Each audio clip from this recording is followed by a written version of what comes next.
Բարև ձեզ, մենք ուրիշ ուղիղ եթերում ենք, մեզ կարող եք հետևել Հայլի ակումբի եւ Անժելա Թովմասյան YouTube-յան էջերով, իմ հյուրն է քաղաքագետ Հրանտ Միքայելյանը, օգոստոսի 3-ին, տեսա չի ձետ, այս 3-ին հայտնաբերվել է ՊՆ Զորամասի զինծառայող Գրիգոր Էդգարի Զաքարյանի դին,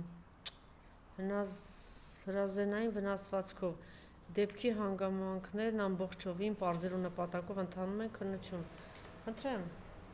ամենով մենք այսպիսի լուրերով ենք շարունակում ացել, չեպետ այնպիսի ինվորմացիա գնաց, որ իբրև թե Նիկոլը ամենաբան այդ չակերտավոր սպարապետ Սուրեն Պապիկյանից դժգոհ է, դե Սուրեն Պապիկյանը ոնց որ թե վերջին տարիներին մենակ զբաղված է մարմնի համապատասխան տեղերը լայնացնելով, մեծացնելով եւ ոչ թե բանակով, դրա համար այսպես մենք շարունակում ենք ունենալ բանակում, մահ եւ ոչ միայն բանակում, նաեւ կալանավայրերում այսպիսի իրավիճակ է։ Այնպես որ ես երեք էլ այդ հիշեցի Միքայելյանն ինձանից լավ կիմանա, ասում են որ երբ որ Հիտլերը գալիս է իշխանության,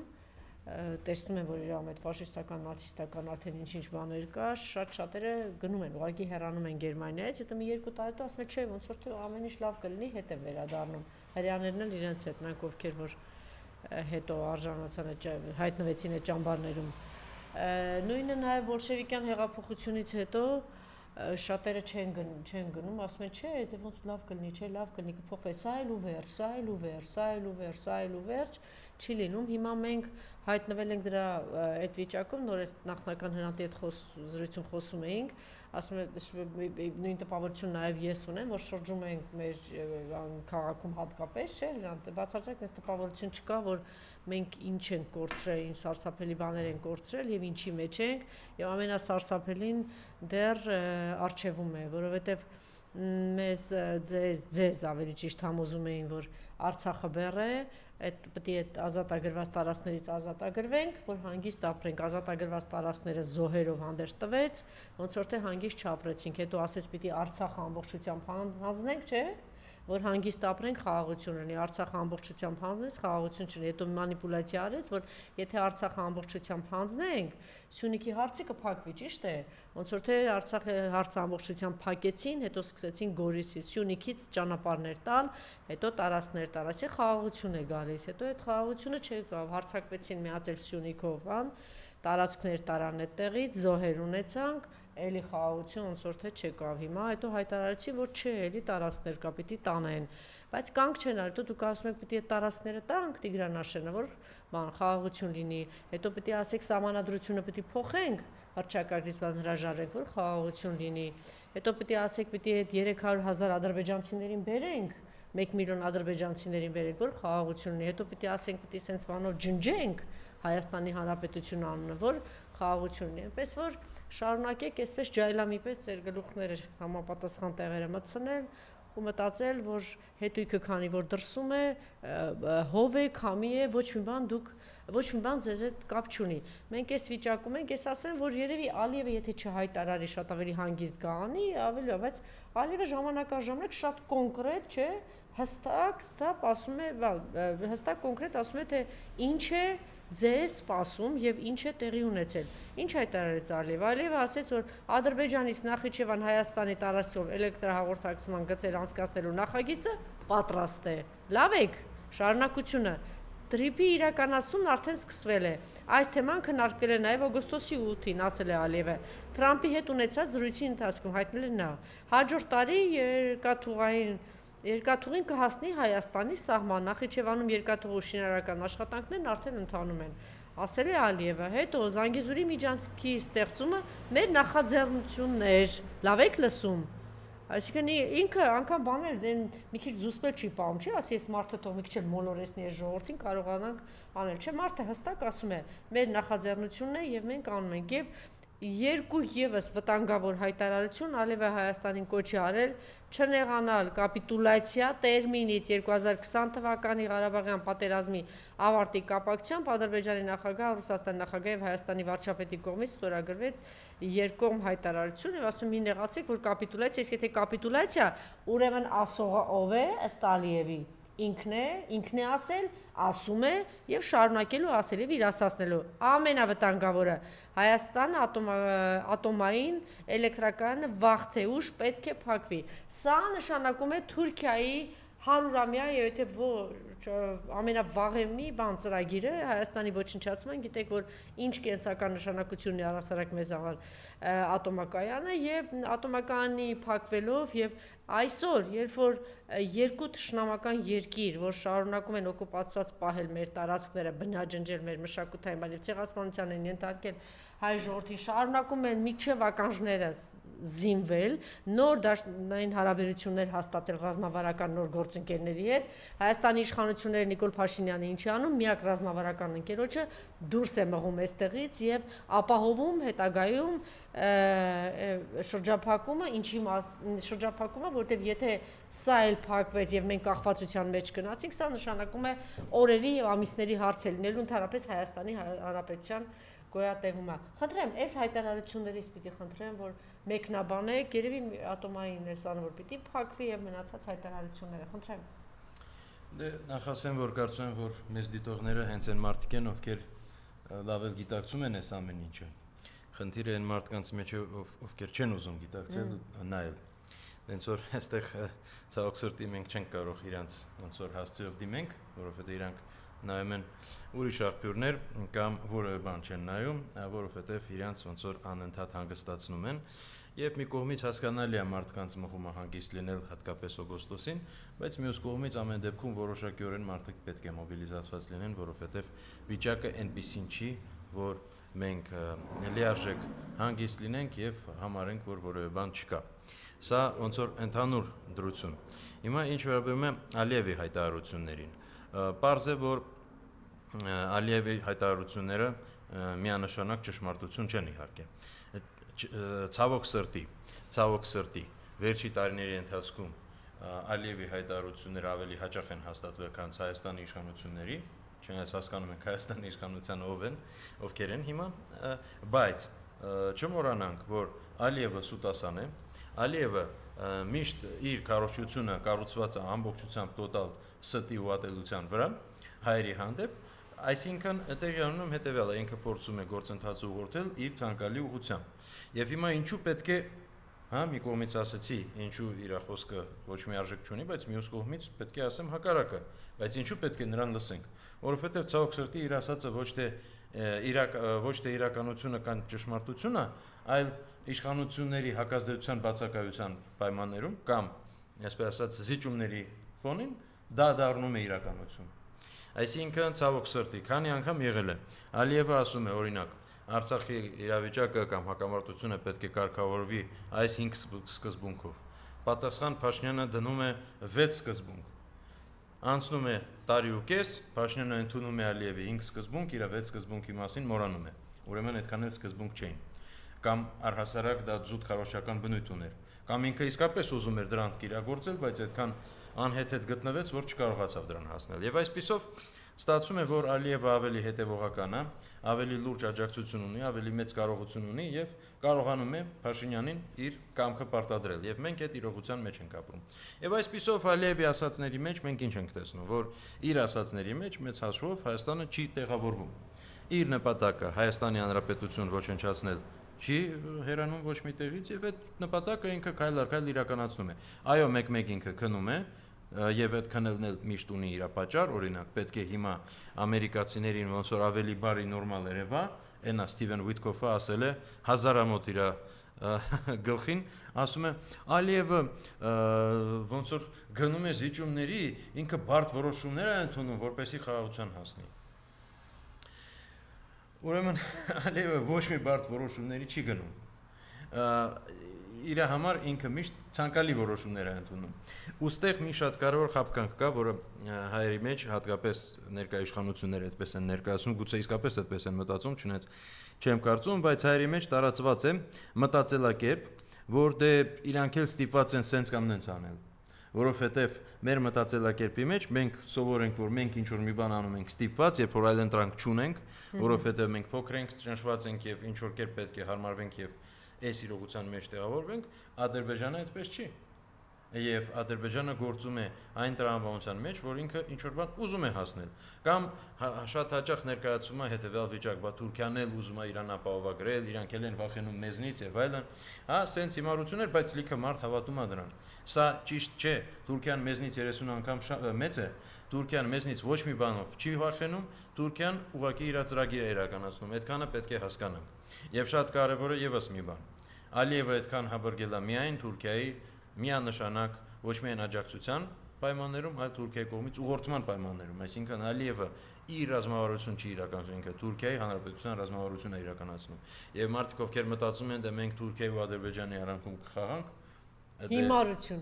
հիմարություն ու ժամանակին էին այդպես ոմանք ռոմանտիկները մտածում, որ հնարավոր է։ Դե նախկին իշխանության մեջ այդպիսիները կային, թե հիմա, բայց տարբերությունը այն է, որ նախկին իշխանությունը, երբ որ տեսավ, որ դա սխալ է, քաղաքականությունը փոխեց։ Քաղաքականությունը փոխեց, իսկ այս իշխանությունը ուզում է մինչև վերջ տանի, մինչև վերջ Թուրքիային դուր գա, որպեսզի չգիտեմ ինչ, մի խոսքով, սա իմ հիմարությունը։ Թուրքիան ոչ թե դուր գալով կամ դուր չգալով է առաջ շարժվում կամ վախենալով, այլ իր ծրագրով։ Գիտեք, երեք մեկ ինձ ասում էր, որ նաև Նիկոլը, քանի որ տգետ է, պետք է իրեն բացատրել, ինքը գուցե իսկապես հավատում է դրան, որ հնարավոր է, որ Թուրքիան փոխվել է, Թուրքիան կարող է, չգիտեմ, այսպես կոմպրոմիսի գնալ, մենք կարող ենք հաշտ խաղալ, այսինքն տգետ է, չի հասկանում, դա իր հազարամյա ծրագիրն է, քաղաքականությունն է, որ այստեղ պետք է հայ չլինի։ Եկեք փորձեմ ձեր այս մեջ բերած թեզին արձագանքեմ։ Նախ իմ համար այն հարցը, արդյոք Նիկոլը տգետ է, ավարտվել է այն ժամանակ, ես ասում եմ, այն ինչ, այսպես ասած, եղել է, հա? Ավարտվել է այն ժամանակ, երբ որ ես իմացել եմ, որ կաթողիկոսի դեմ շարժման հետևում կանգնած է ինքը եղել։ Դա 18 թվականին եղել։ Ու դա եւս եղել է։ Այսինքն ես տեսնում եմ, որ ամեն ինչ ինքը անում է սխալ է, բայց մտածում եմ լավ կարող է սխալվում է, բայց դա տևել է 3-4 ամիս։ Դրանից հետո արդեն ամեն ինչը պարզ է եղել։ Մարդիկ ովքեր մինչև հիմա մտածում են, որ ինքը տգետ է, դրա համար է անում, ես ինչ ասեմ, գոնե Չէ, գուցե ինքը հավատում է, որ իսկապես կարող է Թուրքիան փոխվել։ Թուրքիան փոխվել է եւ Թուրքիան ծրագիր չունի, որ այս կտոր հայությունը, այս հատվածում պետք է հայ չմնա, ասենք հիմա, չգիտեմ ինչի զարթնել է մի օր Թուրքիան, չգիտեմ, գուցե ինքը հավատում է, որտեվ ինքը մեկ-մեկ այնպես է իրեն ներկայացնում, իբր առաքելություն է կատարում, իբր այս ոչ մի ծանր այս բանը ոչ մեկ իր վրա չվերցրեց, Արցախը ծախեց, հանուն չգիտեմ ինչի, թուրքերի հետ եղբայրության։ Գուցե տենց ինքը տենց միսիա է իր վրա վերցրել, թե դա բան է։ Տեսեք, խնդիրը ինչն է։ Նիկոլը որպես դեղին թերթի լրագրող, որպես քարոզիչ եւ որպես քաղաքական գործիչ ոչ մի բան պատահական չի ասում։ Ընդհանրապես, ես ուզում եմ մարդիկ շատ լավ գիտակցեն, որ քաղաքական գործիչը նրան լեզուն տրված չէ նրա համար, որ ինքը ճշտեր հաղորդի։ Ոչ մի քաղաքական գործչի ելույթի մեջ ճշմարտություն չկա։ Ոչ մի չկա տենց քաղաքական գործիչ, որևէ ելույթ որ կարդաք, այդտեղ ամեն տողը դուք կարող եք, եթե տեղյակ եք այդ քաղաքականությունից, խորացված եք, տեսություն գիտեք եւ այլն, դուք կարող եք հասկանալ, այս տողը ինքը ինչի ասեց, ինքը ինչի հույս ունի, որ սա ասում է, ինքը ինչ ուզում է ձեզ կոպիտ ասած ծախել, հա? Եթե մարքեթինգի լեզվին անցնենք։ Այսպիսով, ինքը սրանով ուզում է ձեզ ինչ որ մի բան ծախել։ Օրինակ, որ ինքը միամիտ ինչ որ բան անում, որ դեմը չընդվզեք։ Կամ օրինակ, այսինքն Նիկոլի ասածները, երբ որ մենք վերցնում ենք շատ բան պետք չի, մի հարցազրույց կամ մի, այսպես ասած, ելույթ ազգային ժողովում։ Եվ այդտեղ կարդանք,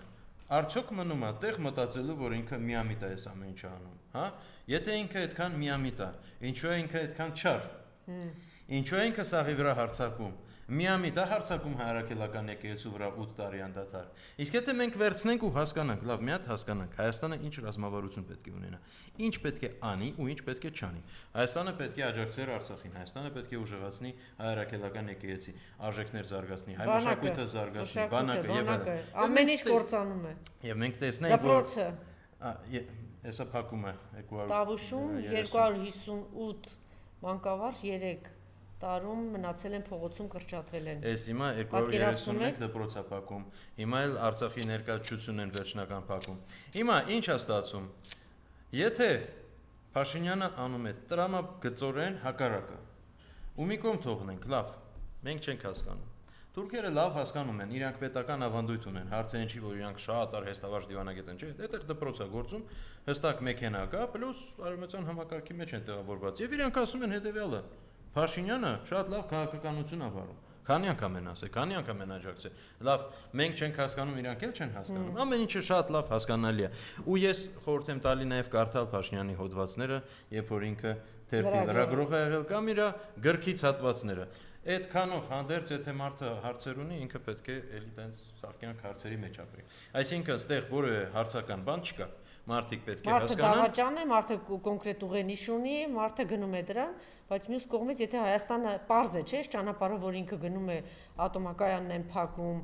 ռազմավարական գործընկերոջ հետ այսպիսի թշնամական հարաբերություններ Ռուսաստանի հետ, եթե այսքան տարի չի խժռվել Հայաստանը, ցանկացած գիտակից մարդ հասկանում է, որտեղ այստեղ եղել են ռուսական բազաներ եւ ռազմավարական այսպես բան հարաբերություններ ունեցել։ Թուրքիան ծիրուն աչքերի համար է, որ չի հարձակվում մեր վրա։ Հիմա եթե այս ամեն ինչին ինքը գնում է եւ հետեւողական գնալու է, սահմանադրություն է փոխելու, ատոմակայան է փակելու, շրջափակման մեջ ենք հայտնվելու, պարզը Հայաստան չի լինելու, բա ի՞նչ է մտածում ինքը։ Դե մինչև այդ ես կհասնեմ բովանդակային, ես ուզում եմ մի քիչ sense գծեմ ընդհանուր պատկերը, այսինքն Փաշինյանը իրականացնում է ծրագիր, իրականացնում է շատ հետևողական եւ եթե մենք վերցնենք իր հոդվածում, իր թեթում գրած հոդվածները գրեթե բոլորը եղել են հակահայկական եւ ինքը այդ քաղաքականությունը հիմա իրականացնում է։ Որևէ հակասություն այդտեղ չկա։ Թուրքիան էլ իր քաղաքականությունը իրականացնում է շատ հետևողական, իրանց ուղղակի բոլորին պետք է որ այս ամեն ինչը նորմալ գործընթացի հունով գնա, տեսքով գնա, որպեսզի հայերը չընդվզեն։ Լավ ասեցիր, տեսքով գնա, այո, իրանց հիմա այդ ամբողջ գործընթացը դրա մասին է։ Եվ ամենտեղ պետք է բացատրություն լինի, բա ուրիշ այլ ընտրանք չունենք եւ այլն։ Իրանք շատ լավ ուսումնասիրել են հայ ժողովրդի մտածելակերպը եւ ուրեմն խաղում են էմոցիոնալ ալիքի վրա, այստեղ բարձրացնում են, այստեղ իջեցնում են, այստեղ Nvidia-ն data կենտրոն է բացում, այնտեղ այո Ծառուկյանին են դատում եւ այլ, անդադար ինչ որ sense շղթա է իրադարձությունների, որտեղ մարդիկ արդեն չեն կարողանում կողմնորոշվեն։ Եվ այդ շրջանակներում արդեն կարող են համ խաբել, համ ընտրություններ կեղծել եւ այլ։ Հա, այսինքն այս ամբողջ այս շփոթը, այս սուտը, այս ստորացումները, այս բանտերը այս հատուկ արվում է ժողովրդին, հա, մեջ շփոթի մեջ պահելու համար, կամ մեծ մոլորության մեջ, թե լարվածության մեջ պահելու։ Այո, նախ մի բան։ Ճիշտ է, դրա վրա կենտրոնանում ենք, բայց ինքը վտանգավոր բաներ է բերում, չէ՞, այնտեղից ասում են ատոմակայանն է փակվելու։ Տեսեք չեք նայում դրա վրա, սահմանադրությունն է փոխվում, ուշադրություն չենք դարձնում դրա վրա։ Այո, որովհետև Այդ կարևոր բաները իրականացում այսպես։ Այո, մարդու ուշադրությունը անսպառ չի։ Այսինքն ես օրինակ իմ ուշադրությունը կարող եմ ինչ-որ բաներին հատկացնել, չգիտեմ, 20 րոպե եւ օրվա մեջ ենթադրենք, կամ 2 ժամ, կարևոր չի, կամ 20 ժամ, ով ինչքան ունի հնարավորություն քաղաքականությանը հետևել։ Եվ այդ ժամանակը իրանք լցնում են առօրյա ինչ-որ անընդհատ լցոնումներով, քանի որ քարոզությունը շատ մեծ է։ Եվ ելի առօրյայից իմ ոնց որ կյանքի փորձով կիսվեմ ու մոտեցումներով։ Իմ մոտեցումը հետևյալն է, ու շատ པարզ։ Եթե մարդը խաբել է, նրան վստահել չի կարելի։ Ճիշտ է։ Ու պետք չի սпасել, որ ինքը 10 անգամ խաբի։ Եթե մարդը միտումնավոր, մարդը կարող է սխալվել, ես էլ կարող եմ սխալվել, դուք էլ ամեն մեկը կարող ենք սխալվենք։ Բայց ու այստեղ մեր խնդիրը հենց դա հասկանալ։ Լավ, այս մարդը միտումնավոր է խաբել, թե պատահական է ստացվել։ Բայց եթե մենք հասկանում ենք, որ Փաշինյանը միտումնավոր է խաբել, իսկ ինքը առնվազն հարյուրավոր անգամներ դա արել է։ Ինչքան օրինակ նույն Ռուբեն Խիթարյանը ռոլիկներ է սարքել կամ Դավիթ Սարգսյանը ուրիշները համոզված եմ ձեր ալիքով են եղել նման տեսանյութեր, որտեղ տարբերություն է դրվում, ինքը ինչ է ասել մի ամիս առաջ, հետո մի ամիս հետո ինչ է ասում կամ նույն օրը նույնիսկ, հա։ Այսինքն պարզ է, որ ինքը խաբում է։ Ու այստեղ գալիս է հարց։ Լավ, եթե այս մարդը ձեզ խաբում է, եք իրան հավատում։ Սա է գլխավորը։ Մարդը խաբվում է այն ժամանակ, երբ որ ուզում է որ խաբված լինել, դա հայտնի փիլիսոփայություն է։ Դե ես էլ ուզում եմ մեր ժողովուրդը, ես ուզում եմ չէ, բայց կյանքը ցույց է տալիս, որ մեր ժողովրդի թե ընտրությունները այլ բան ցույց տվեցին, որ մեծ հատվածը, հավանաբար ագրեսիվ հատվածը պատրաստ է նորից ու նորից խաբվելու։ Ինչու՞։ Թե համաձայն չեք դրա հետ։ տեսեք, Հիմա կոնկրետ տեսեք, անընդհատ հրապարակում բան կա, չէ՞։ Ես ասում եմ, չի թողնում հանգիստ մնա Ալիևը, բայց դուք շատ ճիշտ բան եք ասում, ինքը այնքան բաներ է լցնում հրապարակ, որ ժողովուրդը ի վերջո կարող է 1-2 բանով հետաքրվի։ Այդտեղ Ծառուկյանն են տանում, այդտեղ Հովիկ Աբրահամյանի տղային են տանում։ Այսօր Գյումրում էլի նախկին падգամավորի ձերբակալեցին, բանակում զոհ է։ Ինքը այս ամեն ինչը լցնում է եւ սրա տակ մենք ուշադրություն չենք դարձնում, որ Ալիևը ինչ է ասում։ Ալիևն ասում է ատոմակայանը պետք է փակվի։ Ալիևն ասում է այդ ճանապարհը պիտի բացվի։ Ալիևն ասում է 300,000 ադրբեջանցի բերելու է։ Դե ուրեմն հիմա քիչ կարանք արդեն։ Որում չկա տես մի բան, որ Ալիևը ասել է, չի եղել։ Ինչ է ասել։ Չէ, էլի եղել են, բայց տեսեք, խնդիրը հետևյալն է։ Միջանցքի մասին է խոսել, կապվելու մասին է խոսել, Արցախը վերցնելու մասին է խոսել, ըստ իրա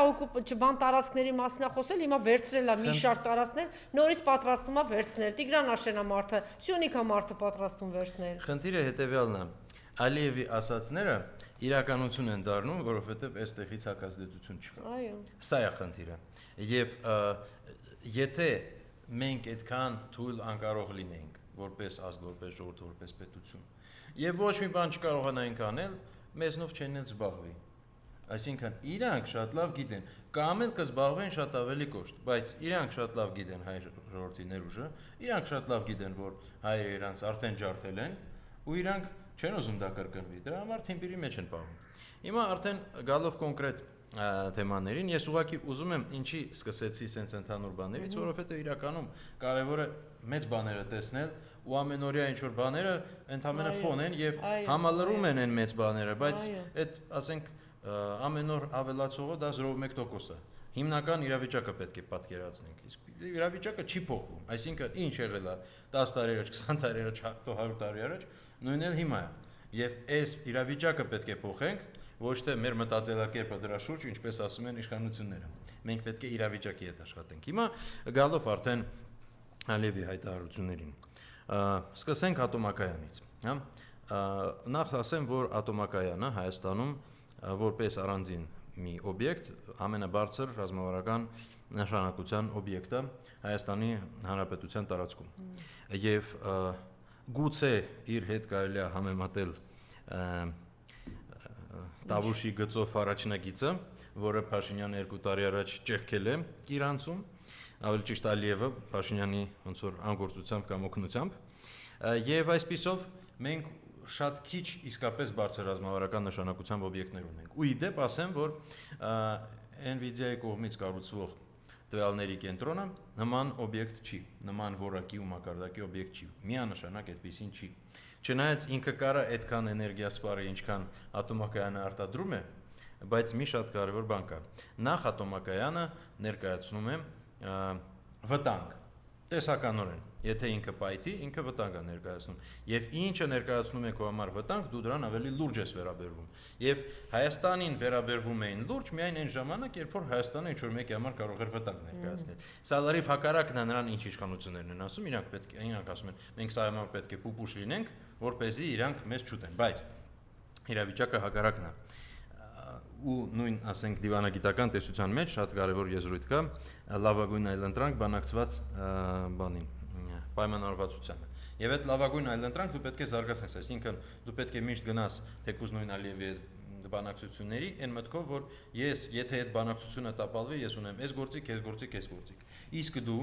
միտումնավոր կամ իր պահանջով հրաժարվել ես այն մյուս բոլոր գործիքներից, դե պարզ է իր արդեն ասածը պետք է կատարես։ Այսպիսով ստեղ դիվանագիտական եւ մյուս ուղղություններով տոտալ տապալումն է տեղի ունենում եւ ենթադրում եմ միտումնավոր ուրիշ բան չեմ կարող ստեղ ենթադրել, բայց գալով ատոմակայանին։ Ատոմակայանը իհարկե ճիշտ չհագործելու պարագայում վտանգ չի ներկայացնում եւ հաշվարկներ կան եւ փորձագետները եկել են ուսումնասիրել են 10 տարի առաջ ատոմակայանի վիճակը եւ գնահատել են, որ այս իրավիճակում, ասենք, լուրջ վտանգը բանը 50,000-ից մեկն է դեպքը։ Հիմա պետք է նորից վերագնահատվի, որովհետև ատոմակայանը հնանում է եւ ինչ որ պարագայում, ինչ որ պահից ինքը շահագործման ենթակա չի լինելու, բայց այդ պահը լինելու է հիմա, թե 10 տարի հետո թե գուցե նույնիսկ էլ ավելի շատ, դա, այսպես ասած, կյանքը ցույց կտա ստուգումները, որովհետև բետոնը, մետաղները քիչ-քիչ հնանում են։ Հիմա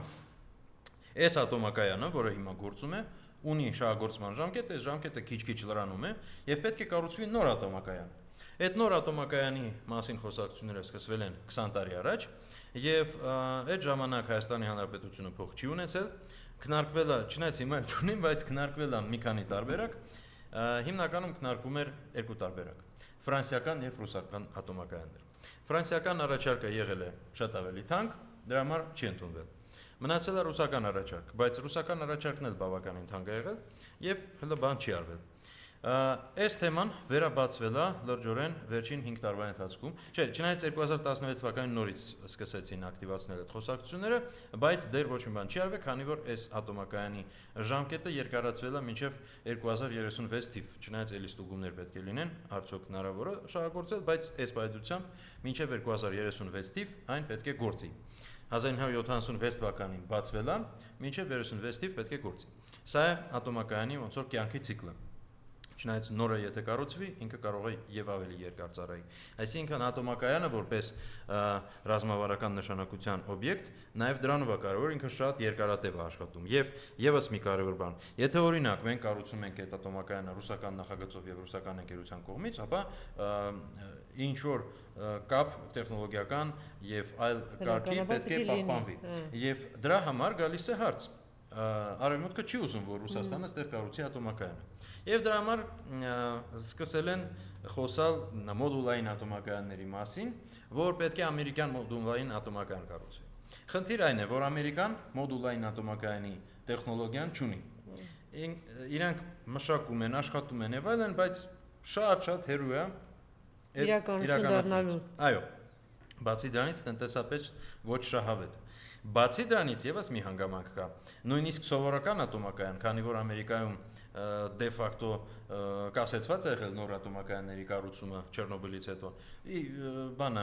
ամերիկյան, եթե չեմ սխալվում, Westinghouse-ը կոչվում, ընկերությունը, որը զբաղվում է ատոմակայաններով, այս փորձառությունը քիչ-քիչ կորցնում է, այսինքն մի 20 տարի ոչ մի ատոմակայան չեն կառուցել։ Եվ այսպիսով իրենց կարողությունը ատոմակայան Հայաստանում կառուցել, այս պայծրությամբ ավելի քան հարցական է։ Եվ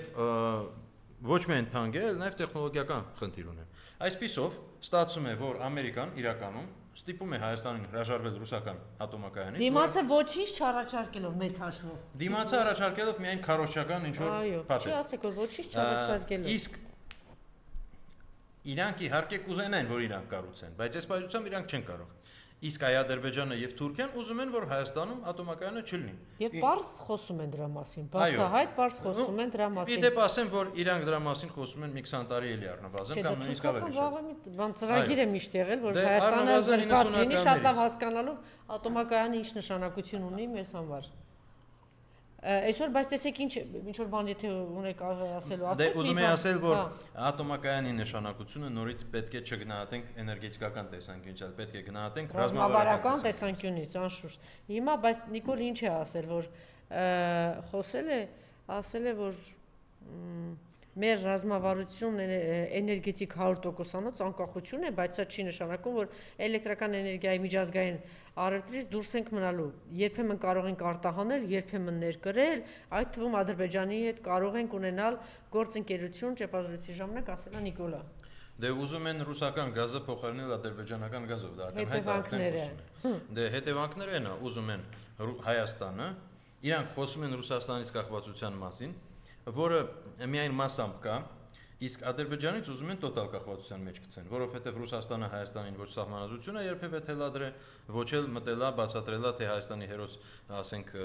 բանը, ով պետք է չլինի եւ այլն։ Նու հա, իհարկե Նժդեի շուրջ վեճեր եղել են, բայց Հայաստանը միշտ կարողացել է իր ասելիքը ասել, բայց իրանք հիմա նենց են անում, որ օրինակ Մոնթեի նկար չեն կարող օգտագործել եւ այլն, հիմա Հայաստանում հերոսների նկարներն են ջնջվում։ Երբ ա եղել Ռուսաստանի պահանջով նման բան Հայաստանում։ Ու սա ընդամենը մի քանի օրինակ է։ Չէ, Ռուսաստանը տարածքային նկարտումներ ունի Հայաստանի նկատմամբ։ Դա էլ իհարկե, այսինքն ուզում եմ ասեմ, որ իրականում այն խոսակցությունները, որ Հայաստանը Ռուսաստանից կախվածության մեջ է, շատ ուռճացված են հենց առաջին հերթին Հայաստանի թշնամիների կողմից։ Ինչու՞։ Որովհետև շատ կարևոր բան պետք է ասեմ։ Հայաստանը որպես այս տարածաշրջանում համեմատաբար փոքր տարածքով եւ կարողություններով, ռեսուրսներով երկիր շահագրգռված է, որ այս տարածաշրջանը աշխարհաքաղաքականապես լինի բազմազան, առնվազն Թուրքիայի դերը պետք է հավասարակշռվի։ Թուրքիան այս տարածաշրջանում շատ ուժեղ է եւ այս տարածաշրջանում օբյեկտիվ աշխարհագրական տեսանկյունից ուժի պրոյեկտման ավելի լայն հնարավորություններ ունի, որովհետեւ Իրանի սահմանը այս տարածաշրջանի հետ, դե օրինակ Հայաստանի հետ նեղ գծով է եւ շատ հեռավոր։ Թուրքիայի սահմանը ամբողջությամբ է։ Ասենք Ռուսաստանը այո ունի օրինակ Վրաստանի հետ երկար սահման, բայց դա էլ ամբողջությամբ լեռնային է, այսինքն այդտեղ օրինակ կոպիտ ասած տանկը չի կարող անցնել, հա, մի երկու հատ միայն ճանապարհ կա։ Իսկ Հայաստան-Թուրքիա լիքը տեղ կա։ Եվ այսպիսով տեղի ունենում հետևյալը. Թուրքիան ուժ պրոյեկտելու հնարավորություն շատ լուրջ ունի, մենք առավել քան շահագրգռված ենք նախ այս տարածաշրջանում բազմազան աշխարհակահաղական ներկայությամբ մենք բացարձակապես շահագրգռված չենք Թուրքիայի ու Ադրբեջանի հետ ուղիղ բանակցություններով, որովհետև ուղիղ բանակցությունները նշանակում է, որ իրանք ուժային առավելություն իրենց պարտադրել են։ Եվ այսպիսով մենք շահագրգռված ենք ոչ միայն բազմազանությամբ, այլ եւ առաջին հերթին Ռուսաստանի ներկայությամբ, որովհետև Ռուսաստանը պետք է իրենց զսպի։ Այո, մենք կարող ենք ասել Ռուսաստանը անարդյունավետ է իրենց զսպում։ Այո, բայց դա զգալիորեն նաեւ Փաշինյանի քաղաքականության հետևանք։ Ունեք այլընտրանք հարցի նախ այլընտրանք ունենայիք։ Ունեք Ռուսաստանին այլընտրանք։ Բայց դեռ մի շատ կարևոր բան է, տեսեք, այլընտրանք, դիվերսիֆիկացիա եւ այլն, այս թեզերը մի բան պետք է հասկանանք։ Այլընտրանքը չի նշանակում, որ Ռուսաստանը պետք է գնա եւ նրա տեղը պայմանական Ֆրանսիան պետք է գա։ Այլընտրանքը կամ ավելի ճիշտ դիվերսիֆիկացիան պետք է նշանակի, որ Ռուսաստանը ինչքան կա, բայց մենք նաեւ ավելացնում ենք։ Մենք չպետք է պակասացնենք մի բան, հա, մեծ հաշվով, մեծ ուժերի ներկայությունը այս տարածաշրջանում պետք է գումարվի, ոչ թե պակասացվի։ Իսկ այս իշխանությունները հակառակն են անում։ Իրանք այդքան արևմուտքը չի մտե, ինչքան Ռուսաստանը դուրս եկի։ Այսինքն, ասենք, ոչ թուրքական ուժերի ներկայությունը այս տարածաշրջանում իրենց շնորհքով նվազում է։ Սա է իրականությունը եւ այսպիսով Թուրքիայի հարաբերական քաշը այս տարածաշրջանում աճում է։ Եվ այսպիսով մենք պետք է հասկանանք հետեւյալը. եթե Ռուսաստանը դուրս է մղում այս տարածաշրջանում, այս բացը լրացնելու է Թուրքիան։ Իսկ մենք պետք է անենք հակառակը, Ռուսաստանը այս տարածաշրջանում պետք է մնա, բայց դրան պետք է ավելանա Հնդկաստանի ավելի շատ ներկայությունը։ Ինչքան է խոսվել, Հնդկաստանը ինչքան է ուզեցել, ինչ են անում։ Լրիվ փակել են այդ թեման, որովհետեւ սկզբից օգտագործում են այդ թեման Ռուսաստանին դուրս մղելու համար, հələ տեսեք մենք Հնդկաստան ունենք։ Բայց հիմա Հնդկաստանը իրաց պետք չի, որովհետեւ արդեն Հայաստանը ինտեգրում են Թուրքիա, Պակիստան, Սաուդյան Արաբիայի դաշինքի մեջ, հարցը, որովհետեւ Պակիստանի հետ Թուրքիայի, այսպես ասած, ցուցումով մենք արդեն հարաբերություններ դասավորում ենք։ Իսկ Հնդկաստանը շատ ուզում է Հայաստանի հետ հարաբերություններ զարգացնել, ոչ մի բան չեն անում։ Չինաստանի հետ 19 թվականին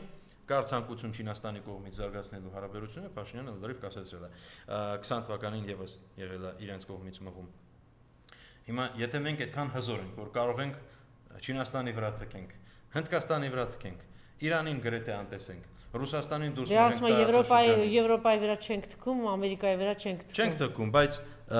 մի բան հասկանանք, նախ Եվրոպան ու Ամերիկան կարող են մի բան անել մեզ համար։ Եվ երկրորդը արել են, այո, Արցախը հայտարարեցի, որ Ադրբեջանը Եվ երկրորդը Եվրոպայի սրտում, Եվրոպայում։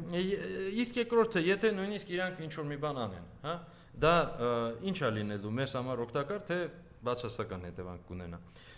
Ինչ է հարց տալիս, դրա պատասխանը կա։ Երբ որ իրենք ակտիվացել եւ միջամտել են, ասել են կարգավիճակը իջեցնում ենք, որից հետո ունեցել են կործանված Արցախ։ Եվրոպայի միջամտությունից հետո ինչի պարզ եմ, պարզ հայերենով ներկայացնենք։ Սկզբից դրեցի որպես ռետորական, որպեսզի դա բացատրեմ, որովհետեւ դա արդեն ասել եմ։ Ստեղ հարցը հետեւյալն է։ Այս տարածաշրջանում մենք առաջին հերթին շահագրգռված ենք Ռուսաստանի, Չինաստանի, Հնդկաստանի, Իրանի ներկայությամբ։ Առաջին հերթին Ռուսաստանի Դաշնության ներկայությամբ։ Ինչ ենք մենք կաշկանդվում, դա հստակ կոնկրետ ասել եւ արձանագրել, որ միջև հիմա եթե Թուրքիայի կողմից ոտնձգություն չի եղել մեր սահմանների, մեր վրա դա միայն եւ միայն Ռուսաստանի Դաշնության շնորհիվ է։ Այդպես է թե այդպես չի։ Տեսեք։ Չէ, դուք տեսնում եք այդ սահմանին օրինակ զոհեր։ Եղել է այդ սա կրակումը, թուրքերը համարձակվում են կրակել, այնտեղ որտեղ որ ռուսներն էին կանգնած։ Տեսեք, մի տարբերություն կա, մի բան հասկանանք։ Թուրքիան սենց փոքր կրակոցներով։ Ուղղակի այնքան հակառուսական բան են դրել, որ մեկը եթե նորմալ խոսում է, որ ասում է, ինչ է, դու ռուսական, ասենք մենք էլ պետք է կաշկանդվենք այդ հստակ ներկայացնենք։ Ես չեմ կաշկանդվում, ես ասել եմ նոր, որ մենք ավելի քան շահագրգռված ենք Ռուսաստանի ներկայությամբ։ Ես դա ասել եմ 5 րոպե առաջ։ Որտեղ դա մեզ համար ինչ նշանակություն ունի։ Այո, բայց էկզիստենցիալ նշանակություն ունի։ Բայց մենք պետք է Ռուսաստանի դերը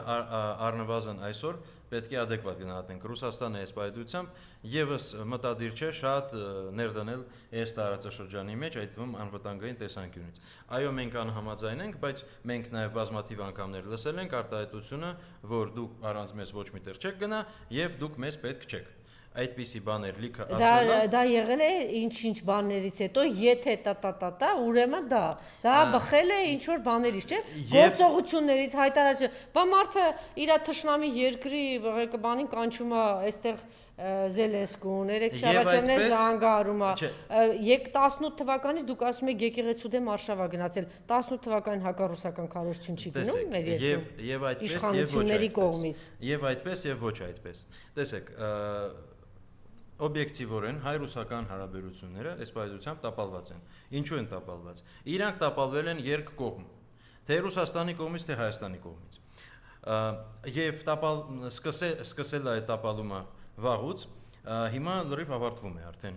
այս տարվա վերջում երևի ամբողջությամբ կավարտվի։ Ինչպես է տապալվել հայ-ռուսական հարաբերությունը։ Հայաստանը թույլ է տվել, որ արևմուտքը միջամտի այս հարաբերությունների մեջ եւ Հայաստանի իշխանությունները, հայերին տրամադրեն ռուսների դեմ։ Ռուսաստանը թույլ է տվել, որպեսզի Թուրքիան ու Ադրբեջանը իր կողմից լոբինգ անեն եւ միջամտեն հայ-ռուսական հարաբերությունների մեջ եւ փչացնեն այդ հարաբերությունները այն կողմից։ Եվ այսպիսով թե Հայաստանը, թե Ռուսաստանը։ Ինչ ասել է թույլ է տվել Ռուսաստան, Ադրբեջանը, Թուրքիան, կոնկրետացրեք, ինչ կոնկրետացնեմ։ Տեսեք, Ռուսաստանում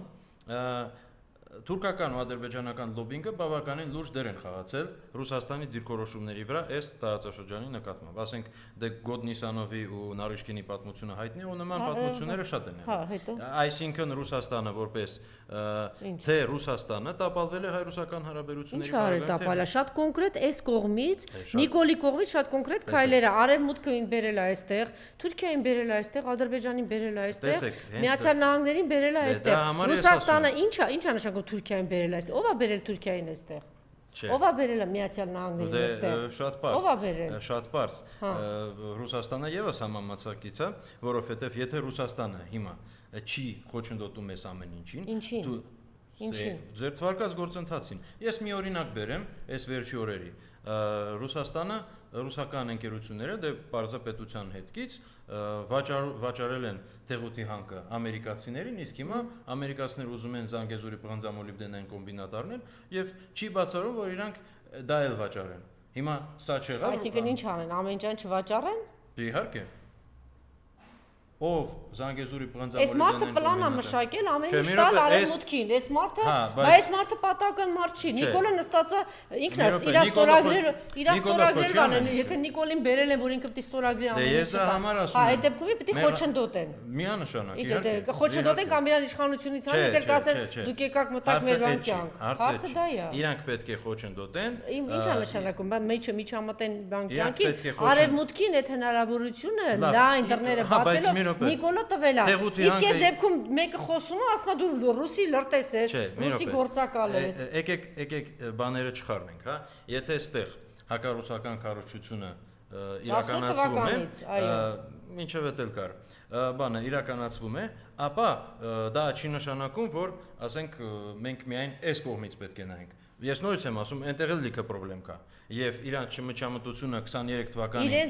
իրենք երբ որ սկսեցին միջամ, դե եթե գնում այնքը Եվրոպայում ծախում է հայտարարում է, այսինքն իրենք պիտի հավանեց ավելի շատ է, հայից ավելի շատ պիտի սիրեին Արցախը, իշխանությունից ավելի մարդը ասում ես հայերից մի կողմ թողնենք։ Տեսեք, նրանք հարձակվեցին Արցախի վրա, Նիկոլը հայտարարեց, ես իր անվտանգության եւ պաշտպանությամբ չեմ զբաղվում։ Բայց Հայաստանը չի զբաղվում, ինչ եք ուզում։ Հայաստանը չի զբաղվում, իրանք պետք է չեսներ, պիտի զբաղվեն։ Միանշանակ, որովհետեւ իրանք Արցախում ունեին խաղապահ առաքելությունը, որը չի ավարտվել եւ մի կողմ թողնենք բոլոր մյուս հանգամանքները։ Դուք հասկանում եք, որ այս տրամաբանությամբ, վաղը որ Նիկոլն ասելու է, ստորագրելու ասելու Հայաստան գոյություն չունի, ասելու եք, բա թող ռուսը պահեր։ Այս տրամաբանությամբ պետք է ասել։ Դուք տեսնում եք, չէ՞ որ ամեն ինչ գնում է դրան։ Միանշանակ ասելու եմ, որովհետեւ Նիկոլն էլ է այդ ասում։ Չէ, Նիկոլն էլ տալիս պրծնում է, հենց որ բանալում ասել իրանք թող պահեին։ Եկեք տարանջատենք, հա, որովհետեւ դրանք տարբեր բաներն են։ Եկեք հասկանանք հետեւյալը։ Չէ, նախ դավաճանական իշխանության արդարացնել պետք չէ, որտեղ բայց դու ես չեմ խոսեք, արդարացնում։ եւ հետո պիտի հասկանանք, որ արևմուտքը երկարաժամկետ բանա ուսումնասիրություններ կամ ես այդ երկար ժամանակով բանով է, այսպես կարճաժամկետ բաներ գործողություններ չի անում, չէ։ Երբ որ Ռուսաստանը մխրճվեց պատերազմի մեջ, մի մոռացեք, որ այդ երկիրը 58 երկի հետ պատերազմի մեջ է։ Եկեք հետեւյալը։ Ու դրա համար էս փորձում են գտնել, եթե դու ունես դավաճանական իշխանություն, չի նշանակում, որ Ռուսաստանը պիտի Իրանից շատ սիրեր։ Դավաճանական իշխանությունը իր պատասխանատվություն ունի ու մեր սուբյեկտիվ հարցադրումները իհարկե իրանց են ուղված, բայց եթե մենք վերլուծություն ենք անում օբյեկտիվ այս տարածաշրջանում, իրավիճակը դասավորվում է կոպիտ ասած Ռուսաստանի արևմուտքի պայքարի մեջ։ Եւ եթե Ռուսաստանը ոչ մի բան չի անում, բարձր արևմուտքը Երբ որ արևմուտքը իր բոլոր հկներով, դեսպանատներով, ագրեսիվ լրատվամիջոցներին, չգիտեմ, ֆինանսավորելով, իշխանությանը ֆինանսավորելով ագրեսիվ քաղաքականություն անում։ Եվ երբ որ Ռուսաստանը փորձում է, Սամվել Կարապետյանին լրտես են անում, Անդրանիկին լրտես են անում, այնմիսին ով որ ինչ-որ բոլորին տանում փակում է։ Ասում Ռուսաստանը ինչ է։ Ռուսաստանը փորձեց տեսեք ինչ եղավ։ Գագիկ Ծառուկյանին էլ հետևից են տանում փակելու։ Հա, բայց ինչու Ռուսաստանը հիմա օրինակ չի ասում, ասում, որ Սամվել Կարապետյանն ասում է թշնամի մի դարձեք ռուսներին։ Գագիկ Ծառուկյանն ասում է թշնամի մի դարձեք եւ Թուրքիայի հետեսվանը տանելու է Հայաստանի կողմը։ Եթե հիմա Հայաստանում մի խոշոր գործարար ասի, որ մենք պետք է Ամերիկայի հետ լավ հարաբերություն ունենանք, եւ դրա համար ողջունելու է Նիկոլի կողմից։ Մի րոպե։ Եվ դրա համար ինքը ձերբակալվի, դրա համար։ Կարևոր չի Նիկոլն ով է։ Ամերիկացիները ինչ են անելու։ Թույլ են տալու երկիրը։ Հարցադրում եք ան, որտեղ դա չի լինելու։ Դուք խոսում եք մի բանի մասին, որ բացառված է։ Դա չի լինի։ Բա մենք այդ իրականության մեջ ենք։ Երբ որ Ամերիկա պաշտպանող գործարարին ինչ որ բան չի լինելու, դա իրանց ո՞նց կարող է այդպեսի բան լինի։ Հայաստան մի կողմ թողնենք։ Այս մարդը դրանց մարդն է, ո՞նց է։ Երրորդ երկիր է։ Լինի, ասենք, չգիտեմ, Ղրղստան վերցնենք, հա, պայմանական Ղրղստան, իրական Ղրղստան նկատի։ Դա կնայի ոնց է հարաբերությունը։ Եթե այդտեղ Ամերիկա մեծ գործարարին բռնեն եւ նման պատիժներին ենթարկեն, փորձեն ներզրկել, ինչպես Գագիկ Ծառուկյանին, հա, որը, չգիտեմ, ռուսամետա թե ինչա, բայց առնվազն եք որ Գագիկ Ծառուկյանին ձերբակալելուց առաջ մի հատ ինչ ագրեսիվ քաղաքականություն է եւ բանա գնում Ռուսաստանի դեմ իշխանությունների կողմից։ Իրանք համապատասխան հող են ստեղծում։ Ռուսաստանը ամենայն դեպս հրապարակային առաջին դեմքը բան արեց, չէ՞։ Պաշտպանեց, ասեց այսպես է։ Այդ դեպքում հարցադրումը շարունակում եմ։ Եթե Ռուսաստանը ոչ մի բան չի կարող անել այս ամեն ինչի դեմ, ապա ինքը ոնց կարա բոլոր հարցերը լուծել։ Ապա Հայաստանում կան գիտակից մարդիկ, որ պիտի հանրությանը ներկայացնեն, որ սա քո համար էգզիստենցիալ հարց է, որ քեզ ոչնչացնելու են, եթե ռուսը հավաքվի այստեղից գնա։ Մենք համսա ենք ներկայացնում։ Որ երկու ագրեսիվ թշնամի երկիր զինված գալու են մեկը, քանի որ դիվանագիտական բանունի Թուրքիան փափուկ է անում, իսկ Ադրբեջանը շատ էլ ագրեսիվ հայտարարում է, գալու են քեզ ոչնչացնել։ Մենք համ դա ենք ներկայացնում։ Համ էլ ասում ենք, որ Ռուսաստանով չի սահմանափակվում որևէ պարագայում Հայաստանի անվտանգությունը ու չպետք է սահմանափակվի։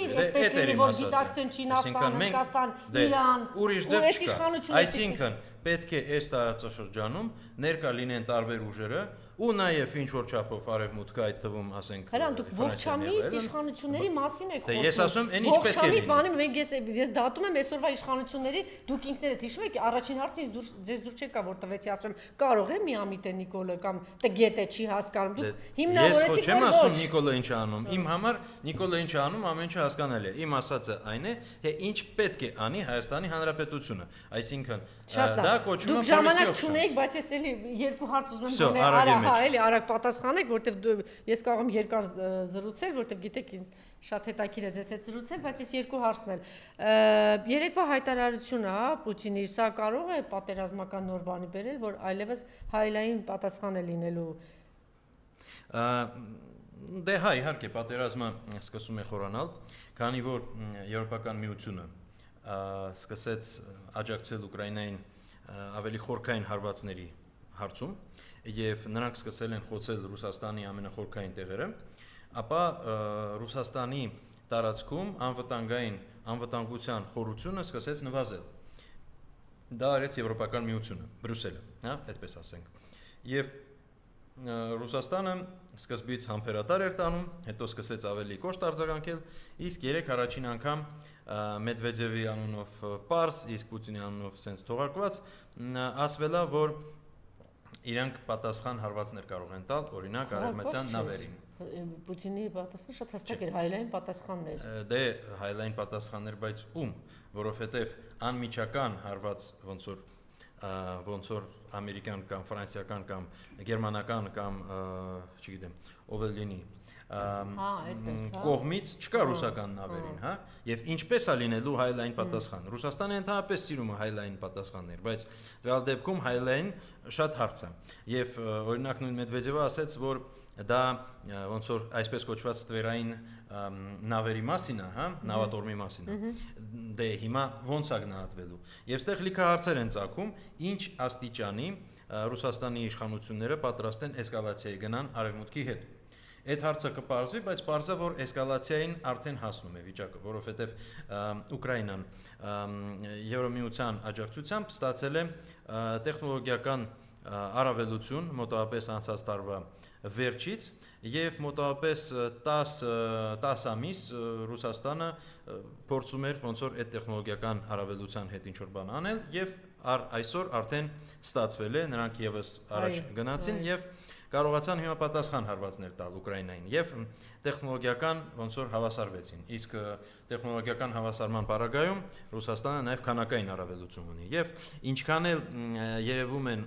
Ռուսաստանի վրա հարվածները, որոնք կան մինչև հիմա, բայց Ուկրաինայի նկատմամբ հարվածները շատ ավելի ծանր են եւ այսպիսով այստեղ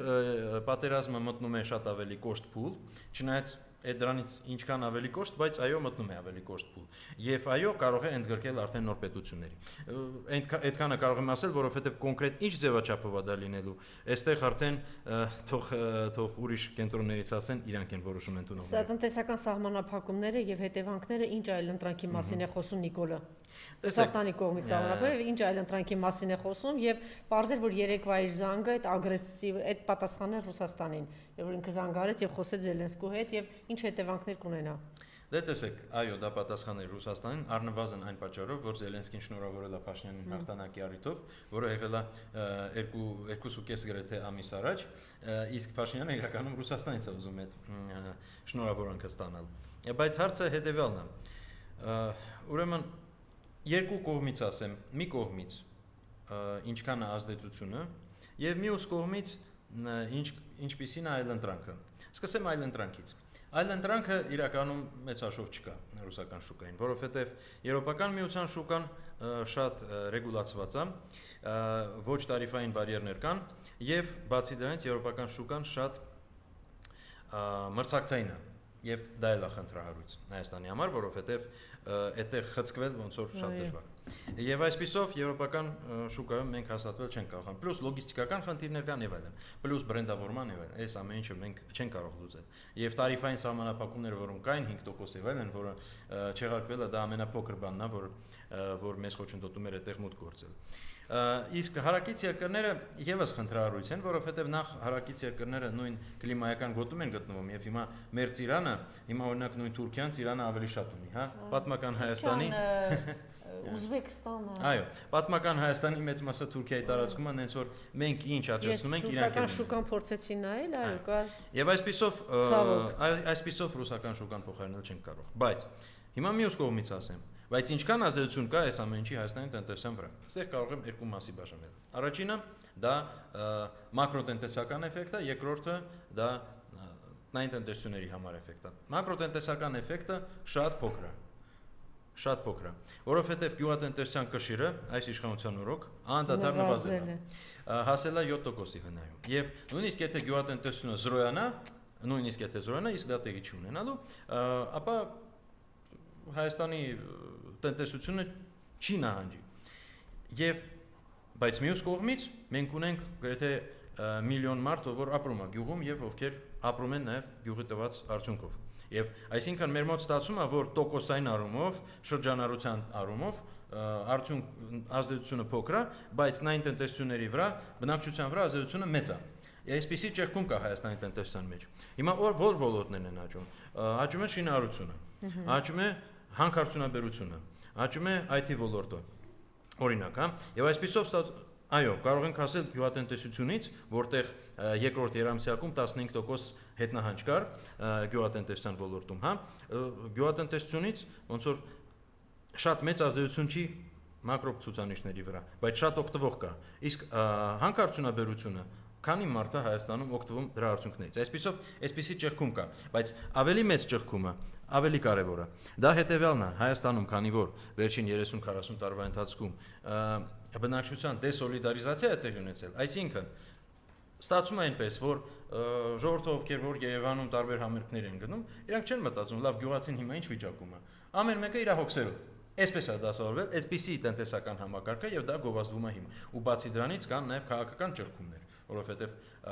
ամեն մեկը մտածում է լավ էսի նիկոլական, էսի ընդդիմադիր է, ամեն մեկը բոլորը իրարատում են։ Ցավոք սրտի, էս է մեր իրավիճակը, բևերացում կա հասարակության մեջ եւ այս իրավիճակում արդեն տանել այս տնտեսական կորուստները ուրիշների համար շատ հեշտ է։ Լավ, գյուղացիները կորցնում են, բայց ես չեմ կորցնում, համ սովորական քաղաքացին կարող է։ Եվ այսպիսի պարակտված իրավիճակում քաղաքական հետևանքները իշխանության համար իրականում ծանր չեն, սա էլ պետք է հասկանանք։ Բայց նաև իր ընտրողները այս գյուղացիներն են, չէ՞, մեծ մասով։ Հիմա եթե շատ կոնկրետ ինքը այդ չի հասկանում, արդեն այս հազիվ կեղծելով կարողացավ հասնել, ինչ է մտածում ինքը։ Բայց մի բան էլ հիշենք, որ ընտրությունները 5 տարուց են, իսկ 5 տարուց մի բան էլի կխափեն։ Իմիջայլոց ես երևի, չգիտեմ, դու էլ ինձ երևի խորհուրդ կտաս ում է ճիշտ այս հարցը ուղղել Նիկոլին, Դատախազությանը, թե ում։ Ուրեմն ինչ որ տարածքներ կան, որ համատարած Ծիրանի եւ Դեղցի ծառերը ուրեմն չորացրել են կամ չորացնում են, այդպիսի միտում կա։ Ինչ է տեղի ունենում։ Ես քան որ շատ ծանր տարա փորձում էի հասկանալ, թե ինչն է պատճառը։ Պարզվում է, նրանց սփյուռքահայեր են տերերը եւ դե այստեղ չեն եւ տալիս են ինչ որ մարդկանց եւ ինչ որ մի քանի օր հետո պարզվում է, որ խողովակները առևանգված են, այսինքն այն խողովակները, որ ջուր են բերում։ Դրա հետևանքը ինչ է լինում։ Դրա հետևանքը լինում է այն, որ այդ խողովակը չկա, պետք է շատ արական չի կազմակերպվում եւ այդ ծառերը չորանում են։ Չորանալուց հետո ինքը վնաս է կրում, վնաս եւ ինչ է անում, այդ հողը վաճառում է։ Եթե Նիկոլ կամ Դատախազություն, չգիտեմ ինչ հետաքրքրվեք, ուրեմն հրանց պարզվում է, որ այդ հողակատորները գնում են այս նոր համայնքապետերի ազգականները իրանց անուններով։ Այսինքն այսպես միտումնավոր ինչ որ բան կա կազմակերպված, որ եթե գոնե մի քիչ հետաքրքրված եք, թե ինչ աղետ են բերում ձեր այդ թափթփուկ համայնքապետերը, իրանց համայնքապետերի տեղականները, կարող եք հետաքրքրվել շատ կոնկրետ, հա, թե ստացվում, որովհետև այնպես չի էլի, որ շատ մեծ են այդ այգիները, թե ինչ է եղել, ինչու են չորացել, ինչու են հետո այդ ստիպված եղել կտրել այդ ծառերը վաճառել, կտեսնեք, որ դրա հետևում Նիկոլ կանգնած են քո նոր ընտրված կամ նշանակված համայնքապետերն ու իրենց տեղականները։ Դա հետաքննության հարց է, այո, ես դրա համար չգիտեմ ում պիտի դիմել Նիկոլին թե Դատախազությանը, որ սա կազմակերպված, ուրեմն սա ինչ որ պլանավորած բան է, տանում են, առևանգում են այդ բաները, խողովակները, հետո չորանում են այդ ծառերը, հետո գալիս են ինչ որ գումար են առաջարկում, ասում են, տեսնում ես չորանում է, դու չես կարող տեր կանգնես։ Մի անգամ էլ են դրել այդ խողովակները, նորից են գողանում, հետո ասում են, դե տեսնում ես չես կամ ստիպում են այդ տիրոջը, որ ինչ որ կես գնով վաճառի, հետո այդ մարդիկ ձեռք են բերում ու շատերն ասում այս բաների տակ, այսպես համենայն դեպս երկու տեղի հետ կապված ասեցին, որ այսպիսի կասկածներ կա, եթե ինչ որ մի քիչ իրավական համակարգը կա, կարող է հետաքրքրվել։ Մեկ այլ հարցի հետ կապված հիմա տեսեք, նկատելի է, որ ազգային ժողովում եկեք համերաշխություն, տոլերանտություն, չգիտեմ, ինչպեսի մի հատ բան է գնում ուժեղ Հայաստանի հետ հատկապես։ Արդյոք խորաման քայլ չի այսօրվա իշխանությունների կողմից եւ փափուկ բարձ են դնում ուժեղ Հայաստանի,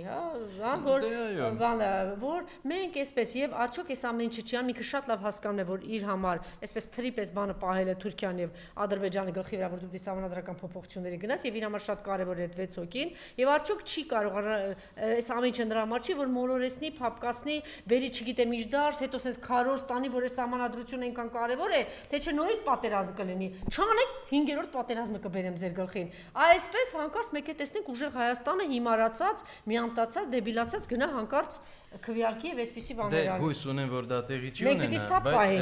մենք դիստապ պահենք, հանկարծ ուժեղ Հայաստանը բանի մեջ չընկնի։ Բայց այստեղ արդեն կուսակցության ներկայացուցիչները երևի ձեզ ավելի լավ կպատասխանեն, եկեք այդքանով սահմանափակվենք այսօրվա համար։ Որտեղ ձեր ժամանակը սահմանափակ է, բայց կադրային քաղաքականությունը ոնց որ թե ոչ մի բան չփոխվեց հրանց։ Սրա մասին էլ ուզում եմ խոսել։ Այս ամեն ինչը լինելու է, բայց Ալենը գնաց հիմա աղքի նախագահ նշանակեց Արայքի բանը առաջարկել։ Իշխանության պարագայում, հա։ Ընդդիմության պարագայում հույս ունեմ, որ ինչի է այսպես բան պահում։ Իմիջիայլոց ինֆորմացիա գնաց մամուլում, որ երկու շատ բարձրաստիճան պաշտոնյաների հեռացրել է, որտեղ մեծ չարաշահումների մասին է իմացել, հետո գրեցին, որ դա վերաբերում է Ալենին եւ Արայք Հարությունյանին, բայց իջեցում է անելու առաջարկ եւ դա չի հանրայնացնել Նիկոլը, ինչու, որտեվ եթե հանրայնացնի, կասեն, եթե քո բարձր այդ երկու պաշտոնյաները կոռուպցիոն բանի մեջ են եւ գումարներ են տարել Միացյալ Նահանգներ, ապա այս ինչ համակարգ ունես դու։ Եվ իրենց մենք տեսնում ենք, որ չի հեռացնում, ճիշտ է, իջեցնում է, թե իջեցում չի Ալենի պարագայում, ոնց եք մտածում։ Դե իջեցում է, բայց ոչ շատ մեծ, որովհետեւ իրականում այո, ինչ որ փոխհատուցում է դա։ Սկզբից հարց էր, բա Ալենը լրիվ հեռացավ թե չէ, կամ գուցե հետո կտան պաշտոնենա տվել են։ Բանը, խնդիրը դա չէ, խնդիրը այն էր, որ թուրքերը ուզել են, որ Ռուբեն Ռուբինյանը